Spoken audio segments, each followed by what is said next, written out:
hopefully heading back from Shanghai to Beijing.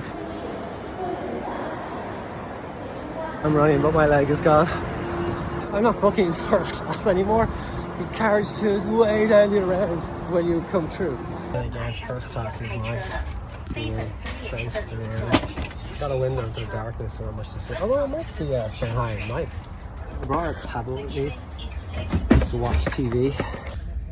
So I think it's about 4.5 hours around that back to Beijing. You get like free water and this, which I don't know what it is. I'll just open it. There's no food in here. I think it's like a fortune cookie.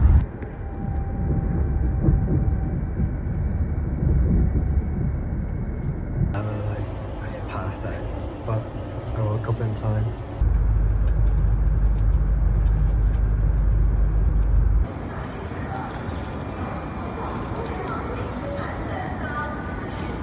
But yeah, it was pretty exhausting. Well worth it though.